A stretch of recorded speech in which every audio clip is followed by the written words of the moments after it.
remercie M. Maclan de nous convier par Biscout Daniel. Donc, tout ce chiffre-là, vous avez beaucoup de bracha à dans votre maison, beaucoup de siatachmaya, beaucoup de nahat de vos enfants. Bracha à tous les niveaux. C'est vrai que c'est quelque chose de très étonnant. Je pense qu'il y a peut-être 25 intervenants, au moins une vingtaine, 25, et donc qui tournent tout le temps. Et effectivement, c'est très dur de retomber dans la même maison. Et là, c'est la troisième fois, je crois, que je fais cours ici. Là, il y en a un qui cherche, je sais pas. Vous, c'est pas. Même au salon. Même au salon de coiffure. Même au salon de. Ah oui, c'est vrai. Ce qui est étonnant, c'est que c'est pas prévu comme ça. En plus, c'est pas prévu. Parce que chaque fois, Bah oui. ça devait être Madame Aziza, donc elle s'est désistée parce qu'elle a un empêchement. Et du coup, l'intervenant qui devait intervenir chez Madame Aziza, c'était Sim. Et du coup, il se retrouve ici. Il n'a jamais. Pas pour rien. Elle m'écrit. Alors, donc, c'est vrai que c'est très important de se préparer à l'avance pour les fêtes. Vous savez, il y a de quoi parler sur ces parachiotes, même ce samedi soir, nous avons parlé sur Shabbat, sur beaucoup d'autres notions. Mais c'est très important que dans 15 jours, le prochain cours aura dans 15 jours, il est fort possible que l'intervenant parle de Purim, parce qu'on sera à 4-5 jours on sera à 2 jours du jeûne. Donc je me propose de parler de Purim, qui est une fête très importante. Et je vais essayer avec l'aide d'Akadosh Baruch Hu, donc de coiffer toutes les mitzvot de Purim, beaucoup de questions qu'on se pose sur Purim, d'accord? C'est-à-dire, il y a une mitzvah de s'enivrer à Purim jusqu'à confondre entre maudit soit maudit soit Mordechai et béni soit Aman. On doit s'enivrer à Purim à un point à perdre la tête. C'est bizarre que dans cette mitzvah, en général, toutes les mitzvot de la Torah sont là pour qu'on se contrôle, pour essayer de toujours que notre cerveau domine nos sentiments, que notre tête, notre cerveau domine nos sentiments. Et là, c'est étonnant que dans cette mitzvah à Purim, on nous demande de s'enivrer de boire à un point à perdre la tête. Ah. Deuxièmement, quel est l'ordre des mitzvot? Pourquoi il y a d'abord les lectures de la Megillah? Pourquoi ensuite il y a des autres mitzvot qui sont Matan Evenim, Mishloach Manot, et ensuite couronnées par le Bishté? Pourquoi toutes ces mitzvot là? Et Purim est une des fêtes qui restera même à la fin des temps. Purim est l'une des fêtes les plus importantes du calendrier juif. Pourquoi? Puisque c'est l'apogée de toutes les fêtes. Si vous voulez, la première des fêtes en général, c'est la naissance du Peuple d'Israël. Quand un bébé vient de naître, c'est un bébé qui vient de naître, c'est quoi? C'est Pessah. C'est la fête de Pessah. Donc, ensuite, quand un bébé va grandir, il a 13 ans, il grandit, il fait la bar mitzvah. C'est Shavuot, c'est la fête de Shavuot. Le don Matan Torah. On reçoit la Torah, on reçoit le jour des mitzvot, des mitzvot. Ensuite, on doit se marier, on a 20 ans, on se marie. C'est Rosh Hashanah Yom Kippour. On prend des engagements avec notre Créateur. Ensuite, vous avez les époux qui se lient ensemble, ils font la roupa, c'est Sukkot, c'est la fête des cabanes. Ensuite, il y a Shmini Hagatzeret, c'est la dernière fête de Sukkot, où on va être en Yihoud, on va s'unir ensemble. Il y a un Yihoud où les époux se retrouvent ensemble. D'accord? Ensuite, il y a des jours de... Quand on se marie, c'est pas évident, la vie n'est pas facile. Il y a des jours de ténèbres, il y a des histoires dans le couple. Il faut des jours de lumière, qui est Hanouka. Et la dernière des fêtes du calendrier, c'est Purim. Donc c'est l'apogée de toutes les fêtes. C'est la fête où on est censé atteindre le plus haut niveau. Et c'est bizarre. Dans cette fête où on est censé atteindre le plus haut niveau, c'est là où on se saoule, où les hommes boivent énormément, ils perdent la tête, et on doit confondre jusqu'à aller dire jusqu'à maudit soit Aman et béni soit Mordechai. Donc toutes ces questions, on va essayer d'y répondre. Alors je vais commencer par l'introduction. Le symbole de Purim, comme le titre a été dit sur le texto, c'est Vena Afochou. Tout est inversé. Je vous ai transmis des feuilles, tout est inversé. Si vous voulez, Purim, c'est tout à basculer. Si vous voulez, tout c'est Vena Afochou, tout c'est inversé. Alors je vais vous ramener d'abord un midrash sur Yitzhak Avinu.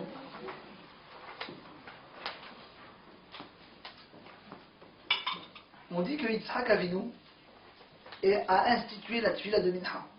Comme il est dans le verset, dans Bereshit, Vayetse Yitzhak l'assour basadeh. Yitzhak est allé dans le champ pour faire sa prière là-bas. On dit qu'il a institué la tefila de Mincha. D'accord? Et lorsque Rivka Eliezer est allé chercher Rivka, qui est la femme d'Yitzhak. Elle était en chameau à son retour. Elle était en chameau. Et elle a vu Yitzhak sortir des champs. Et elle demande à Eliezer, qui est l'homme qui vient à notre rencontre? Il dit, c'est ton mari. Et le verset dit, Batipol, mais Halagaba, elle est descendue du chameau. Pourquoi? Ce n'est pas descendre pour une femme d'être sur le chameau avec son mari qui arrive et en bas. C'est pas joli. Elle est descendue du chameau parce que c'est normal, je vais rencontrer mon futur mari, elle descend du chameau. Il y a un autre midrash qui est très étonnant, et là-dessus je vais attirer votre attention. Elle dit, il y a un midrash qui dit pourquoi elle est descendue du chameau? Pourquoi elle est descendue du chameau?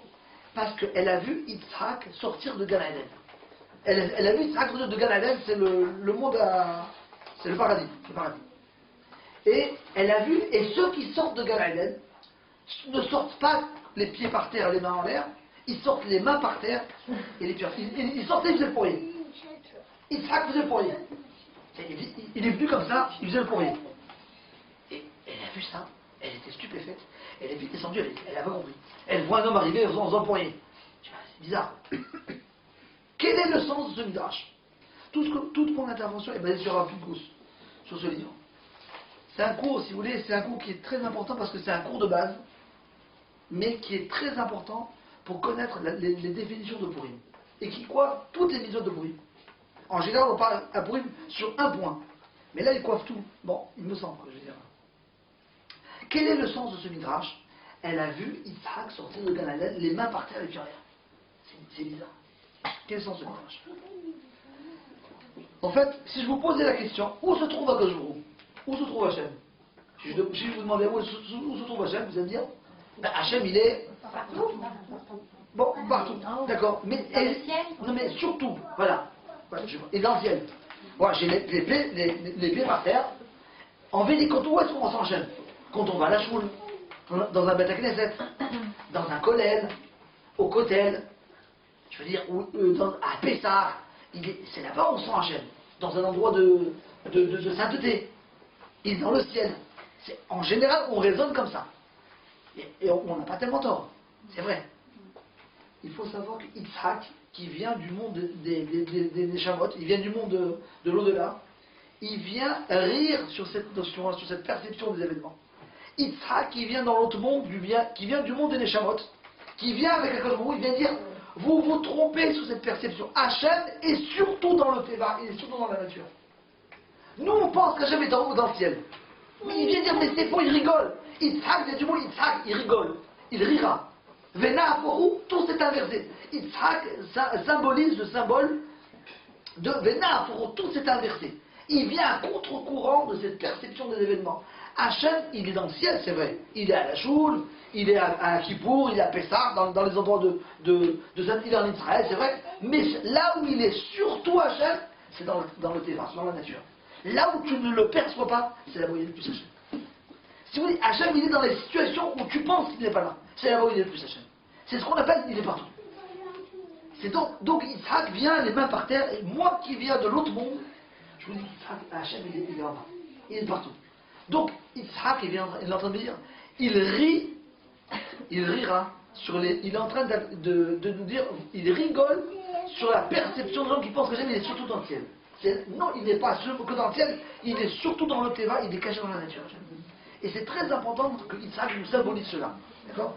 Je vais essayer de développer cela. Ouais.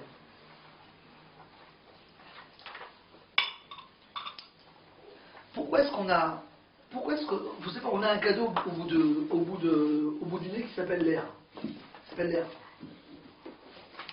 Pourquoi est-ce qu'on ne remercie pas Hachem tout le temps sur chaque respiration de ce cadeau que nous avons? Pourquoi est-ce qu'on ne remercie pas Hachem? Pourquoi? Madame Amar, pourquoi on ne remercie pas Hachem? Parce que vous avez ce cadeau, mon ami a le cadeau, tout le monde a ce cadeau. Je veux dire, je ne suis pas le seul à profiter. Quand je vais acheter un litre de lait dans une surface cachère, on va dire à l'Oricache, je vois une palette de 500 litres de lait. Mais en fait, je devrais pas faire jour de l'avoir du lait pour mes enfants. Pourquoi je ne remercie pas? Ben, écoute, il y a le Baal Habayit, le propriétaire du magasin, a mis un litre de lait pour moi et 499 pour les autres clients. Je ne suis pas le seul à profiter. Ça, c'est une manière de voir les événements. Ou alors si je vois ce soir, ces bonbons-là que je suis en train de voir, pourquoi est-ce que je ne remercie pas M. Badamatlan pour la bouteille de coca?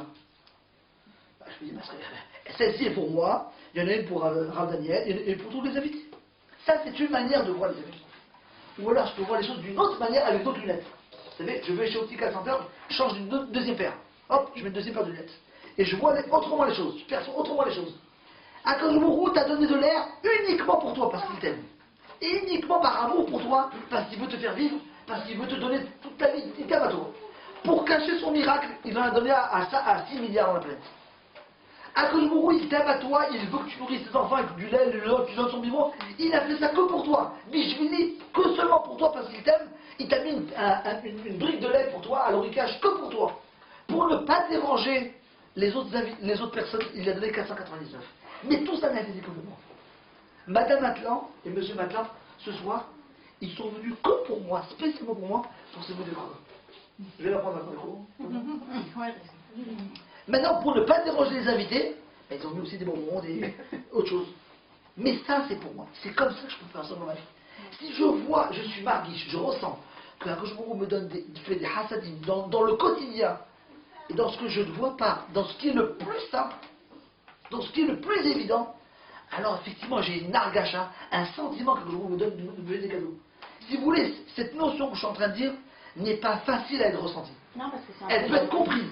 Elle peut être comprise par raisonnement. Mais de ressentir, c'est pas évident. Si vous voulez, c'est deux perceptions des événements de la nature qui est différente. Bon, je remercie pas parce que je passe d'un troupeau. Je reçois des cadeaux, tout le monde reçoit. Ou alors non, Akadosh me donner ça pour moi. Et c'est ça qu'Hachem est dans le téva, dans la nature, c'est qu'Hachem il te donne, il te nourrit. Il te donne la respiration, tu fais vivre à chaque instant uniquement pour toi. Et tu as donc un sentiment, quand tu ressens cela, tu as un sentiment de lui dire merci d'avoir de la Hakaratatov. D'accord? Parce que tout ce que fait Hachem, c'est pour toi. Et ça, c'est une chose qu'on ne peut pas comprendre qu'avec le raisonnement. C'est une chose qui vient avec la hitbonenut, avec la réflexion, et on essaie de réfléchir et d'intégrer ce dans son cœur. Mais quand on ressent cela, que Hachem me fait ses cadeaux, que pour moi, j'ai un sentiment de lui dire merci. Et c'est ça, la Hakaratatov, j'ai envie de remercier Akadosh. Même si vous voulez remercier Hachem sur les grandes choses, ben, c'est un peu évident. Il m'a remis une maison, il m'a donné une voiture, il m'a donné tant d'argent. À la limite, ça devient de l'ordre de la logique. Mais le remercier pour les choses les plus naturelles que nous avons, où on ne le voit pas, on ne le ressent pas, où on est apparemment à égalité avec tout le monde, ça c'est un autre niveau. Mais si je perçois les choses comme ça, je suis mis bonne, je réfléchis, alors que moi j'ai un sentiment d'Akaratatov, de reconnaissance vis-à-vis de mon créateur, et effectivement, chaque seconde je suis content. Je suis samedi à chaque seconde. Ouais. Vous savez, il y a 4 mitzvot dans la Megillah. Il y a 4 mitzvot. Il y a la Radé. Je suis en train de dire maintenant, j'ai répondu au Mida. Il y a 4 mitzvot dans la Megillah. On commence par la Megillah. Ensuite, vous avez des dons à des pauvres, des cadeaux à des amis, et on finit par le Mishneh. Pourquoi ces 4 mitzvot doivent aller absolument dans ce sens? Pourquoi on doit commencer par la Megillah le soir, le matin, et ensuite après les 2 autres mitzvot, et couronner par le Mishneh? Pourquoi dans ce sens-là? Parce qu'il faut savoir une chose très importante. C'est que quand je suis arrivé à un point où je remercie Akadosh Baruch Hu dans chaque moment de la nature qu'il me fait des cadeaux, et j'ai un sentiment d'Akaratatov, qu'est-ce qui se passe? Je lis la Megillah. C'est quoi la Megillah? Vient du mot Bégalé. Ça vient dévoiler la présence d'Hachem dans le monde. Mais Megillah, c'est le parchemin qu'on lit à Purim, ça vient du mot Gilouï. Tu vas être mégalé la présence d'Hachem dans le monde. Dans la Megillah, jamais il y est marqué le nom d'Hachem. Jamais. C'est marqué Hameler. Oh. C'est Hachem. C'est peut-être le roi Hachvérosh, mais en fait c'est Hachem. Si vous voulez, Hachem est dissimulé derrière ça. Et c'est ça le problème, c'est que tu ne vois pas Hachem dans la Megillah, parce qu'en fait il est caché, et c'est toi de voir ça. Mais quand tu vois dans ta vie, tu as beaucoup de cadeaux, Hachem toute ta vie c'est des cadeaux, toute ta vie Hachem t'envoie que des Mishmar Malot, on va arriver. Toute ta vie, elle est parsemée que de Mishmar Malot, que de cadeaux d'Akadosh. Automatiquement tu as envie de remercier Akadosh. Et c'est ça la Megillah. Tu commences, quand tu as fait ce premier travail de voir Hachem dans ta vie, dans le Teva, alors tu es mégalé Hachem, tu vas lire la Megillah, car je veux ouvrir mes yeux. Or, il faut le savoir, à Teva, c'est les mots, et Tav Bet Ain, et il faut la Gematria 86. Elohim, c'est un nom d'Hachem, c'est 86. D'accord? Tout ce qui paraît être un hasard, on appelle ça un micré. La fête de Pourim, c'est quoi pour? C'est un hasard. On la tire au sort, tiens. On la tire au dé. On a fait un tirage au sort. Ah, c'est tombé, tiens, c'est tombé le Satana. Ah, bah, c'est Pourim. On va exterminer le clan d'Israël. Le Haman a décidé d'exterminer le clan d'Israël. C'est un hasard. Si on a tiré au sort, ce qui est le plus hasardeux, ce qui s'appelle un micré. Donc, ça veut dire quoi? Un hasard, ça peut se dire aussi Rak et Hachem. Seulement d'Akajou. Tout vient d'Akajou. Micré vient du mot rikma. Rikma, c'est broderie, la broderie. Quand vous voyez une broderie, en général, vous voyez une toile, vous avez de la broderie. Derrière, tout est, vous voyez des fils, tout est moche. Quand vous voyez l'autre côté, ça donne une belle toile. Tout est, tu ne vois pas, non, tu vois pas Hachem. Mais tu vois, il y a tout, quand tu vois que derrière, tout est dit par Hachem. Si vous voulez, tout ce qui te paraît le plus micré, le plus hasardeux, le plus tirage au sort, ça ne vient que d'Akadosh. C'est pour ça que dans la Megillah, il n'y a pas marqué dans Hachem. Si vous voulez voir Hachem à Pessah, les traverses de la mer Rouge, voir Hachem dans les grands événements, Yom Kippour, voir Hachem à Shavuot ou Dom Batora, à la limite c'est logique. Hachem il est au-dessus du terrain. Il est sur la nature. Il est au-dessus de la nature. Sa présence elle s'impose. Mais voir Hachem dans le Teva, dans la nature, dans ce qui est le plus évident, c'est je suis dans un casino, je sais qu'il y a Kojbouk qui est avec moi, je suis en train de conduire ma voiture, il y a Kojbouk qui est avec moi, à chaque seconde, interpeller Hachem. Je marche, je reviens au travail, je vous aide-moi. Interpeller Kojbouk, voir Hachem dans sa vie à chaque seconde, ça c'est une madriga qui est beaucoup plus haute, beaucoup plus élevée, qui est un niveau qui est beaucoup plus difficile à atteindre. D'accord? Donc si vous voulez, c'est la première des choses, c'est voir d'abord la Megillah, voir donc essayer de dévoiler Hachem dans sa vie. C'est du dit voir Hachem dans sa vie. D'accord? Donc tout ce qui est micré devient que de Gojbou. Tout ce qui est hasard ne vient que d'Hachem. D'accord? Quand un homme dans sa vie, il est arrivé à ce niveau, de voir qu'Hachem lui envoie la Kartato, qu'il dévoile Hachem dans sa vie, il a dit la Megillah, il a un sentiment de bonté. Il est très heureux. Il voit tout ce qu'Hachem lui a apporté. Il est tellement heureux, il a envie de voir tout ce que Hachem lui a apporté. Qu'est-ce qui se passe? Il a absolument envie de remercier à Kojbou. Vous savez, quand vous recevez des bontés sans arrêt, vous avez un sentiment de reconnaissance, vous voulez faire des cadeaux à Hachem. Mais est-ce qu'on peut faire des cadeaux à Kojbou? Non. Tout ce qu'il me donne, ça vient de lui. Mais à qui vais-je donner alors? Comment vais-je remercier Hachem? Comment vais-je le remercier? Par les filotes. Alors, par les filotes, c'est juste. C'est juste par les filotes, mais si je veux donner quelque chose, alors je donne à ceux qui l'aiment le plus à cet enfant. Je vais envoyer des mishloach manot, donc des mets, et des matanot et des cadeaux à des pauvres. Ces deux mitzvot maintenant interviennent après la Megillah. Après que tu as dévoilé Hachem dans ta vie, et que tu as vu qu'Hachem te fait que des bontés dans ta vie, et à chacun de voir comment Hachem l'a comblé dans sa vie. Et maintenant, on va venir un sentiment de reconnaissance où je vais donner des cadeaux à Kojbou. J'envoie des mishloach manot. Il y a une mitzvah d'envoyer donc à une personne deux mets. Bon, en général, on envoie des gâteaux et des boissons. On envoie des gâteaux. Et on doit envoyer à des nécessiteux de quoi s'acheter, à deux nécessiteux, de quoi pouvoir se nourrir pour faire un petit michelet, donc un poulet, un petit bout de pain, d'accord? À deux nécessiteux. Mais je fais une petite parenthèse. La mitzvah de mishloach manot d'envoyer des mets, des cadeaux, des repas à des amis, et la mitzvah de matanot et de donner des dons d'argent à des nécessiteux est différente. Allez, mishloach manot, des cadeaux, des gâteaux, on peut envoyer même à un riche. Il est riche, pas besoin. Ici, tu es en train de lui exprimer ton amour. Quand tu envoies un bouquet de fleurs à quelqu'un, est-ce qu'il lui manque des fleurs? Tu exprimes avec ça ton amour. Quand tu envoies des gâteaux à un riche, mais il a pas besoin de ces gâteaux, on met bien le soir de pourri, vous avez remarqué? On a une tonne de gâteaux. Je sais pas, on met combien de temps pour les finir? Il faut même les donner, je sais pas. On a une tonne de gâteaux. Je veux dire, non, on ne peut pas tout finir. Non, on ne peut pas les finir. Je veux dire. Alors, attendez, non. Alors, je veux dire par là, c'est que le mishloach manot, il vient exprimer un amour que j'ai pour toi. Un sentiment d'affection et que j'exprime ça avec des gâteaux. Donc que tu sois riche ou pas riche, ça exprime un sentiment d'amour. Matanot leivionim, ça vient combler un manque. Tu es dans une situation où tu es nécessiteux et pauvre, je dois combler ce manque en lui donnant de l'argent. Ça c'est donc ces deux mitzvot là. Mais chez Akadosh lui-même, il a aussi ces deux mitzvot vis-à-vis de nous. Même Hachem, il agit comme ça. Quand Hachem me donne ma doudoune, ou, mon écharpe, ça s'appelle des matanot lévionim. J'ai besoin, j'ai froid, il fait très froid, et j'ai besoin d'avoir des vêtements pour me couvrir. C'est nécessaire pour moi. Mais quand Hachem m'envoie ma cravate ou je sais pas, ma petite pochette là, c'est un ornement. Je sais pas, je fais un foulard pour les dames, je sais pas. Est-ce que ça s'appelle, c'est quoi ça? Ça s'appelle Mishra Malot. C'est pas nécessaire, c'est un signe d'amour que je t'aime. Je sais pas, ça va couvrir la cravate. Simplement, c'est un signe d'affection que j'ai. Même Hachem, il est comme ça avec nous. En fait, heureux l'homme, si je me résume pour l'instant, heureux l'homme qui voit dans sa vie que des Mishra Malot. Toute notre vie est remplie de Mishra Malot. Ah, j'ai Mishra Malot par mon avant, j'ai Mishra Malot par ça, par rapport à ça. Regardez, dans mon livre, j'ai eu tel Mishra Malot par Gajmo. Hachem met à tel niveau. Apprendre à ouvrir ses yeux et changer de paire de lunettes. Vous savez, maintenant c'est toujours la mode, quoi. Il faut acheter une paire gratuite. D'accord? Il faut avoir deux paires. D'accord? Il faut avoir deux paires. C'est très bien de voir dans sa vie, toute sa vie, est complète de Mishra Malot. Mais ça vient que si j'ai fait le travail de dire que Hachem compte ma vie, et je suis méga Hachem dans ma vie. Donc j'ai ce sentiment d'amour et d'affection. Donc je veux lui rendre ça, d'accord? Quelle va être la dernière mitzvah qui va couronner Quelle va être la dernière mitzvah qui va complètement couronner la journée de Purim? C'est le Mishnah.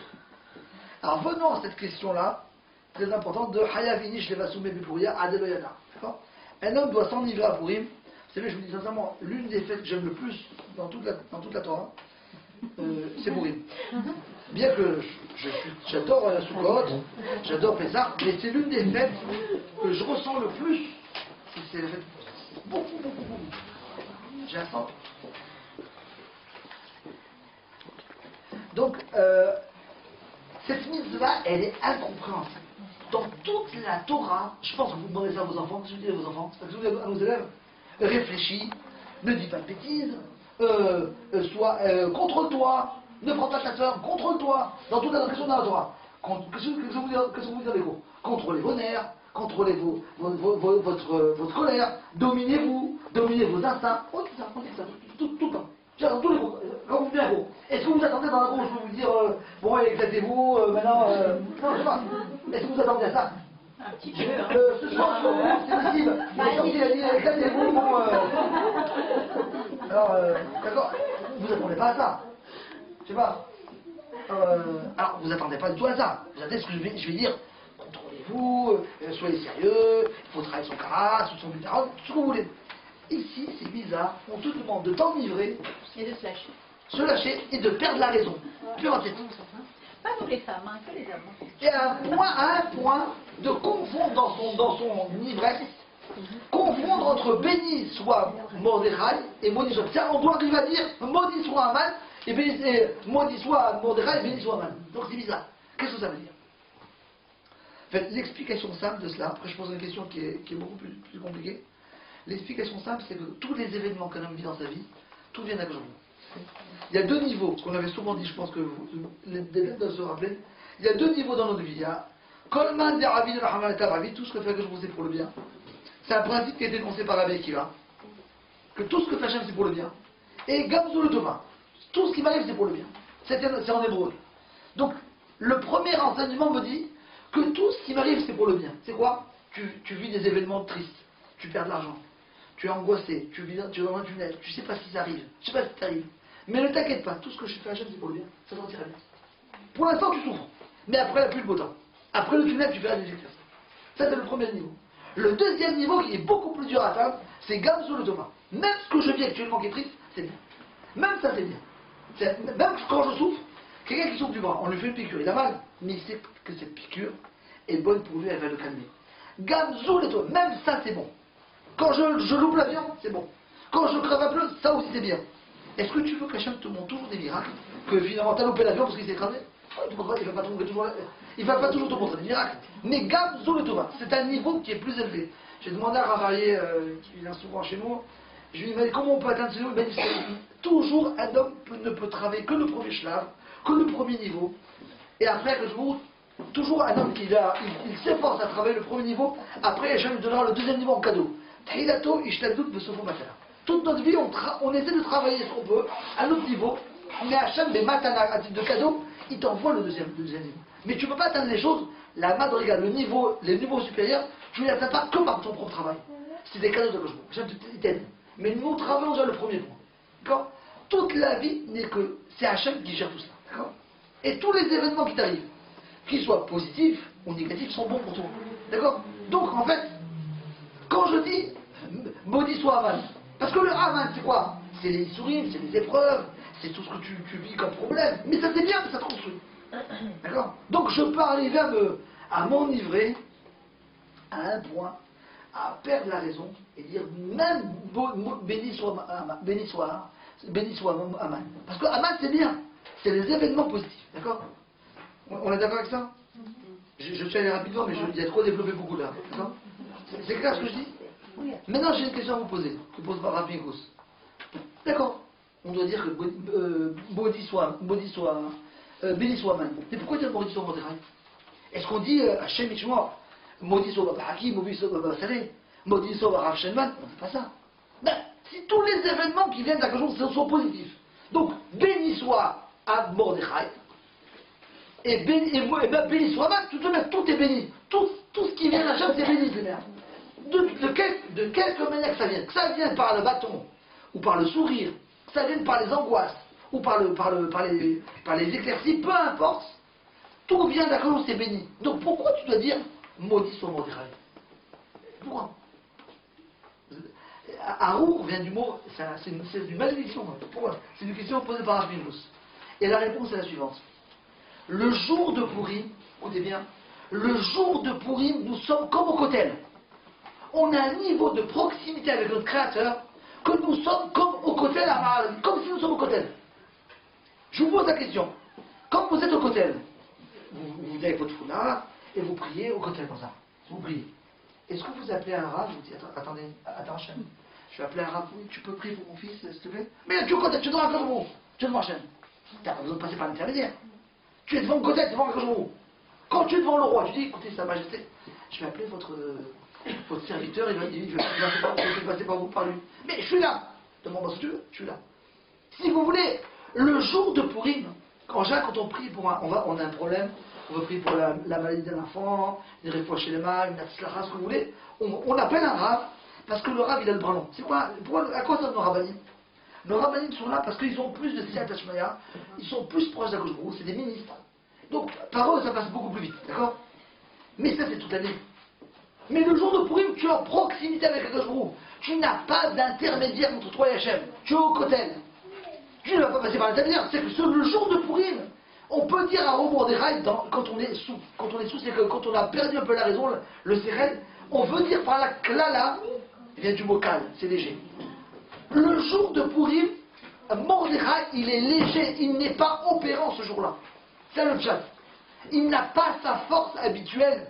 Habituellement, durant l'année, il a sa force, Mordechai. Le tzaddik a sa force, il est opérant. J'ai besoin de lui. Mais le jour de Pourim, il est calme, il est léger. C'est quoi il est léger? Je n'ai pas besoin de sa force parce que je suis tellement proche de Hachem que je n'ai pas besoin de lui. Je peux carrément dire, pas avec ma tête, pas en disant que tu es maudit, tu es calme, tu es léger. Je n'ai pas besoin de son aide ce jour-là. C'est pour ça que je peux m'enivrer à un point que dire j'ai pas besoin de lui. Parce que pourquoi être allé jusqu'à maudire, bon, alors, c'est dur. Vous avez raison. C'est pour ça que je ne le dis pas dans ces termes, mais je rajoute parce que sinon on a une question. Mais klala vient du mot kal, c'est-à-dire qu'il est léger. C'est un chat que j'explique, mais c'est sûr, sinon il n'y a pas d'autre chat. On est d'accord que la malédiction, enfin, ça peut entraîner beaucoup de choses. Enfin, oui, mais il ne faut pas prendre malédiction dans le sens. C'est la première degré. Directement. Enfin, suivant ce que vous dites là, c'est-à-dire on a tout le temps besoin d'un rave pour passer par lui parce qu'il a une plus grande proximité, d'accord? Donc ce qu'on me dit, c'est ce besoin-là. Ouais, c'est comment c'est ce besoin. Si vous voulez, il est calme, j'ai pas besoin de ton aide. Parce que le jour de Pourim, c'est très important de savoir, le jour de Pourim, on a des niveaux à atteindre très élevés. Très élevés. Le corps de Pourim, c'est très élevé. Le corps de la tefila de Pourim, c'est que si vous le jour de Pourim, c'est comme on est au côté là en Eretz. Il a une scie attachment très très spéciale. Oui, mais là, c'est dans la lecture de la Megillah. Non, toute la journée. Mais après, quand on est enivré, on ne peut pas être, comme vous dites, On très, peut être enivré, Alors, très proche d'Hachem. Je veux dire, quand on est enivré, on n'a pas, Alors, on il n'a faut pas la même savoir, perception. il faut savoir, celui qui est enivré, il boit beaucoup, à ce il dit des bêtises, sûr que c'est négatif. Ouais. Mais celui qui boit plus que la normale, et dans sa boisson, il peut arriver à des niveaux de dégoût d'Hachem, à se coller à chanter Hachem, il peut arriver à ça. Si on fait les choses comme il faut, si on se prépare bien. Est-ce qu'enivré, ça veut dire vraiment enivré dans l'alcool, ou est-ce que ça peut être comme on dit avec un parfum, on s'enivre dans un parfum et là on va s'enivrer dans la Torah, quoi. En général, il faut boire plus que la normale. Mais tomber dans l'ivresse, à dire des bêtises, c'est pas bien. Il faut boire plus que la normale. Plus que la normale, c'est tout. Et c'est sûr, ça, c'est pas dire si on choisit ce jour-là pour dire je dis des bêtises, après on n'a pas tout le but de la journée. Le but c'est de boire plus que la normale, plus que Shabbat, pardon, pour avoir une simha, pour remercier à Kolbou et donc arriver à des niveaux de très élevés. D'accord. N'oublions pas que tout le but de la Torah, tout le but ultime de la Torah, c'est d'arriver à David Amer, à avoir une écoute se lier avec le jour, être proche à l'autre. C'est tout le but. Regardez, je reviens à ma question de départ là. Pourquoi Purim est l'apogée de toutes les fêtes? Pourquoi c'est l'apogée? Parce que ce jour-là, à Kolbou, il te dit comme ça, je te demande un service. Toute l'année, tu as fait ça, tu amènes des matzot. À Shavuot, tu reçois la Torah. À Shabbat, tu fais des choses. Si toute notre vie, on fait des choses, et on reçoit des cadeaux d'Akadosh. Mais on est acteur. Quand on veut, on est un petit peu acteur. À Pessah, tu amènes ça. À Soukot, tu amènes ton roulave. Tu es un petit peu acteur. Tu fais des choses. Tu agis un petit peu. Tu reçois 95% d'Akadosh, mais tu fais 5%. Le jour de premier, Hachem te dit, écoute, je t'en prie, je veux que tu saches que c'est moi qui fais tout. Je fais tout à 100% et tu ne fais rien. Simplement, sache que c'est moi qui fais tout. Sois concentré. Bois un coup de trop, enivre-toi et mets-toi de côté. Laisse-moi faire. Le fait de boire à Purim, on montre par là que Hachem, je ne fais rien. Et d'ailleurs, quand on boit, je sais pas, ça nous est arrivé, quand on boit beaucoup, on ne peut plus en prendre ni le volant, on ne peut rien faire. Parce que je ne suis plus opérant, je ne suis plus actif. Moi, j'arrive pas à comprendre. Je ne suis plus actif. Je ne suis plus actif. Oui, mais ça, d'accord. Mais, Mais- moi, je comprends pas que quelqu'un qui est enivré, il n'arrive pas à ce stade-là. C'est pas enivré. Alors ça dépend. C'est pas enivré. Celui qui boit beaucoup et qui dit des bêtises, Voilà. Oui, alors ça dépend. Non, mais attends. Il a dit il faut encore dépasser ça. Celui qui boit et qui dit des bêtises et il dit des conseils, c'est Tu sûr peux que pas c'est savoir négatif. légitime. Alors, Il y a des gens qui ont l'alcool bon, des gens l'alcool mauvais. Alors, il faut savoir qu'il y a l'irnas et l'irnasod. Quand tu rentres, le vin il rentre, le soir il ressort, il boit, on sort la personne comment il est réellement. On voit comment il est réellement, s'il est dans son intérieur. On va voir, effectivement. Si un homme sait très bien qu'en buvant beaucoup, il va faire des bêtises, qui ne boit pas, qui ne boit pas beaucoup. Il n'a rien dit, c'est sûr. Mais si un homme sait qu'en se préparant comme il faut, je bois, oui, bien sûr, on dit. C'est que la halakha, elle indique que le s'enivre, on la reconnaît par le fait qu'elle va s'endormir, c'est suffisant. Donc si elle s'endort, elle perd conscience. Elle perd sa conscience. C'est dans ce sens-là que ici devrait arriver. C'est-à-dire que la perte de conscience signifie qu'on laisse la liberté totale à la conscience supérieure qui nous dépasse. C'est ça la conscience. C'est ça le fait de s'enivrer. Mais alors là, tu vois, je comprends mieux. Parce que pour moi, voilà, tu t'abandonnes à Hachem, entre guillemets. Mais de là à arriver à atteindre un niveau de proximité avec Hachem, avec l'alcool, pour moi, c'est pas compatible. Ah, mais- Tu vois ce que je veux dire Alors, J'arrive pas à si tu te comprendre. prépares, si tu te prépares avant Purim, comme maintenant, on est mis de bonne aide maintenant, si un homme il se prépare un petit peu à l'avance, il dit voilà, quand je vais fêter Hazen, j'ai une incarnato, il dit Hachem, il y a un escaché, il m'a fait comme bonté, et je veux l'exprimer. À quoi ça l'alcool? À quoi ça l'alcool? Ouais, c'est déjà fait. De toute façon, à la Non, base, l'alcool, elle sert à enlever ton secret. c'est chaud. Tu n'as pas cette bouche-là. Tu n'as pas cette honte tu bois ou mais si jamais tu bois de manière modérée, et un peu plus que la normale, et tu peux arriver à parler et sans gêne, d'accord? Sans gêne. Et si jamais il n'y a pas de boisson, on est gêné de parler. Ouais. On est gêné, parce que notre séchel, on a une honte. On est un peu gêné. Par contre, le fait de boire enlève le séchel et ça laisse exprimer ton cœur. D'accord? Bon. Alors, donc Hachem nous dit ce jour-là, mets-toi de côté, sache-le que c'est moi qui fais tout. Bilan, oui. Juste, de boire, c'est juste pour les, c'est une mitzvah juste pour les hommes ou Oui, les, pour les... les femmes elles doivent pas, enfin, elles boivent pas. Ouais, il me semble pas. Moi, je pense pas. Non, je pense pas. Ouais, t'as pas le droit. Non, mais Franchement. je pense Non, pas. mais dans tous les cas, mais c'est pas pour du tout. Ils parlent pas des femmes, enfin. Je ne pense pas, non, c'est sûr. Pas. Voilà, toujours pas. On les regarde, hein. On les regarde s'écouler. Si vous voulez, si vous voulez, Et qui c'est qui ramène la voiture? Elles ne sont pas pourries, en général. si vous voulez, si vous voulez donc, le but, l'apogée, la maturité la plus haute qu'un homme peut atteindre, le plus haut niveau qu'un homme peut atteindre dans sa vie, c'est de savoir que chez Hachem. Et je suis content que ça j'ai fait tout. C'est-à-dire, je me résume, toute ma vie est remplie de Mishloach Manot, cadeaux dans ma vie. Donc je mange pas ça, je fais mes amis. Et tout ce que je fais, je vous assure, tout ce que nous faisons, c'est des cadeaux. Le Rinour, c'est des cadeaux, ça j'ai dit souvent. Le Rinour de temps, c'est des cadeaux. Le Shalom Bayit, c'est des cadeaux d'un jour. C'est des cadeaux. Vous savez, dès qu'un homme pense qu'il sait y faire, il connaît, il sait s'y prendre avec sa femme, un petit Nisayon te déstabilise tout de suite. Une petite histoire te déstabilise. Tu vois que c'est tout un cadeau. C'est Nita Rochma, ceux des gens qui ont des bons enfants, brillants, qui ne pensent pas que c'est à cause de leur mérite. C'est des cadeaux de Gauchon. C'est des cadeaux de Gauchon. C'est que des cadeaux. C'est du matana de Gauchon. Matana, parce que tu t'occupes des gens, peut-être il laisse un l'autre. Celui qui s'entend bien avec sa femme, c'est un cadeau de Gauchon. Jamais dire, ah, je sais y faire, je sais bien faire. Je connais, je suis zéro. Zéro. Tout ce que tu as, si vous voulez, le niveau le plus haut, si vous voulez, le niveau le plus haut, mais qui est difficile, ce que je dis. Vous savez que si vous réfléchissez, c'est difficile ce que je dis. C'est dur de dire que je suis pas d'accord. C'est dur que je suis pas d'accord. Plus un homme est grand, et où est-ce qu'on voit la grandeur d'une personne? Plus ça, si vous voulez, un rave, plus il est grand, plus il fait dépendre de sa réussite aujourd'hui. Et plus il dit, ouais, je sais faire, j'ai été aidé par Hachem, mais je sais faire, c'est qu'il est pas grand. Plus je fais dépendre de ma réussite d'Hachem, et plus je suis un homme grand. Et c'est sûr que tout ce que nous avons Hachem, c'est des cadeaux, c'est Mishloach Manot, et il faut savoir que c'est une base. Et ça, c'est le niveau le plus élevé pour une. C'est pour ça que c'est la daga la plus haute. Je me résume. Yitzhak nous a appris qu'Hachem n'est pas seulement dans le ciel, il n'est pas seulement en haut, il est surtout en bas dans le Teva. Teva, c'est. Il est de partout. Il est de partout. Et à nous de changer de place de lunettes pour voir Hachem dans le Teva, dans la nature. Et Hachem, il est partout dans notre vie. À nous de voir ça, d'être mégalé avec la Megillah, de dévoiler Hachem dans notre vie. D'accord? Et c'est à nous de voir avoir cet œil-là. Après, j'ai un sentiment d'Akadosh, je veux faire des mitzvot d'Hachem, Mishloach Manot et Matanot Lavionim. Ensuite, je fais le Mishlé qui couronne toute cette fête-là. Et le jour de Purim, c'est un jour de grande filote.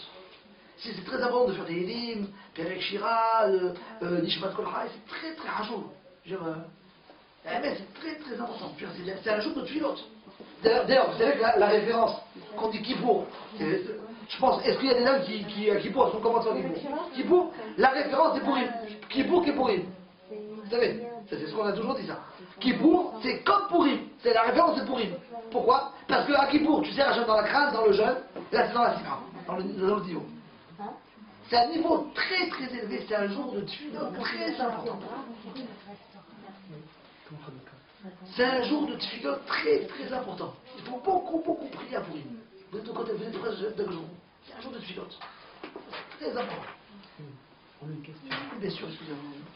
Pourquoi les 4 âmes chaque fois sur les 4 mitzvot, les Gila, par les mêmes? Ah, Begina, je sais pas. Je vous remercie pour vous. Même c'est 40, c'est 40, je sais pas. C'est vrai, très bonne question. Vous devez faire des explications. Sûrement, bien sûr.